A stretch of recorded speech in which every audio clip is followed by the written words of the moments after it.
चंदगडचा काजूपट्टा धुके अवकाळी पावसाने उद्ध्वस्त, नुकसानग्रस्त शेतकऱ्यांना तातडीच्या मदतीची मागणी। आढावा बैठकीत आमदार शिवाजीराव पाटील आक्रमक।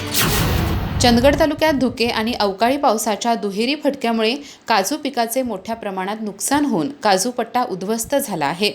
हजारो काजू उत्पादक शेतकरी आर्थिक संकटात सापडले असून नुकसानग्रस्तांना तातडीने आर्थिक मदत द्यावी अशी मागणी आमदार शिवाजीराव पाटील यांनी कोल्हापूर येथे झालेल्या खरीप हंगाम पूर्वतयारी आढावा बैठकीत केली। बैठकीत बोलताना आमदार शिवाजीराव पाटील यांनी काजू पिकाचे तब्बल 60 ते 65% नुकसान झाल्याचे सांगितले। कोकण विभागातील काजू उत्पादकांना नुकसान भरपाई दिली जाते, मात्र चंदगड तालुक्यातील काजू उत्पादकांना मदत का मिळत नाही असा सवाल त्यांनी उपस्थित केला। 300हून अधिक काजू प्रक्रिया उद्योग असलेल्या या भागातील शेतकऱ्यांना समान न्याय मिळावा अशी मागणी त्यांनी केली। काजू उत्पादकांची आर्थिक घडी कोलमडण्याची खंत व्यक्त करत त्यांनी कृषी विभागाच्या कार्यपद्धतीवर नाराजी व्यक्त केली।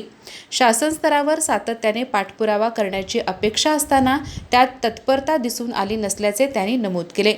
नुकसानग्रस्त शेतकऱ्यांना न्याय मिळवून देण्यासाठी आपण मुख्यमंत्री देवेंद्र फडणवीस यांची भेट घेणार असल्याचेही त्यांनी स्पष्ट केले।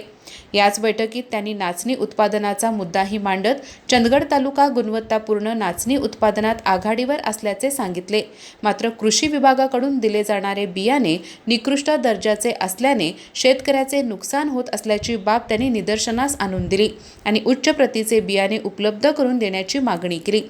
आगामी पावसाळा लक्षात घेता खतांचा पुरेसा साठा उपलब्ध ठेवण्याचे निर्देश देत पावसाळ्यात तुटवडा निर्माण होणार नाही यासाठी नियोजन करण्याची सूचना त्यांनी अधिकाऱ्यांना केली। काही कृषी अधिकारी अपेक्षित कार्यक्षमता दाखवत नसल्याची टीकाही त्यांनी केली। या बैठकीस पालकमंत्री प्रकाश आबिटकर, कृषी विभागाचे वरिष्ठ अधिकारी, कर्मचारी तसेच पत्रकार उपस्थित होते।